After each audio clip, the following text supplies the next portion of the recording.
मुंबई के माहे में मौजूद एक ऐसे अल्लाह के वली जिनके उर्स में सबसे पहली चादर मुंबई की पुलिस की चढ़ती है। जी हाँ, चलिए आज पूरी जानकारी जानते हैं ऐसा क्यों होता है। इन अल्लाह के वली का आस्थाना मुंबई के माहे में माहिम स्टेशन से कुछ ही दूरी के फासले पर मौजूद है और इन अल्लाह के वली का मुबारक नाम कुतुब कोकन हज़रत मखदूम फ़कीह अली माहवी रहमतुल्लाह अलैह है। बताया जाता है आज भी माहिम पुलिस के पास अगर कोई केस आता है तो वो सबसे पहले उसकी कामयाबी के लिए सरकार मखदूम शाह बाबा रहमतुल्लाह अलैह की दरगाह पर हाज़िरी देते हैं और उसकी कामयाबी के लिए दुआ करते हैं तो उन्हें उस केस में कामयाबी मिल जाती है। यही नहीं बल्कि हर जुमेरात को आपकी बारगाह में हाज़िरी देते हैं और आप पर सलामी पेश करते हैं।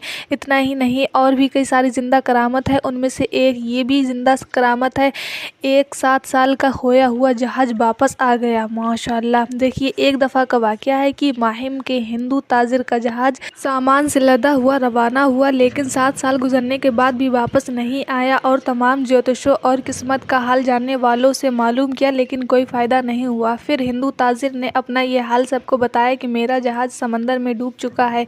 इसी दौरान एक मुस्लिम दोस्त ने उस ताजिर को हज़रत मखदूम सरकार रहमतुल्लाह अलैह के पास ले गया। आप रहमतुल्लाह अलैह ने उस ताजिर को बैठने और आंखें बंद करने को कहा। थोड़ी देर बाद आप रहमतुल्लाह अलैह ने उस ताजिर को कहा घर जाने के लिए कहा और कहा कि आज शाम तक तुम्हारा जहाज़ वापस आ जाएगा। अल्लाहु अकबर। फरमान के मुताबिक वो जहाज़ शाम के समंदर के किनारे पहुंचा और ताजिर क्या देखता है कि उसका जहाज़ सामान से भरा हुआ वापस आ रहा है। सुबहान अल्लाह। इसी बात से मुतासिर होकर ताजिर की फैमिली के तमाम अफराद ने इस्लाम कबूल कर लिया और आप रहमतुल्लाह अलैह की बेशुमार ज़िंदा करामतें हैं। अल्लाह ताला से दुआ है कि अल्लाह ताला मखदूम सरकार रहमतुल्लाह अलैह के वसीले से हम सबको तमाम परेशानियों और आफतों बलाओं को मौला दूर अता फरमाए। आमीन।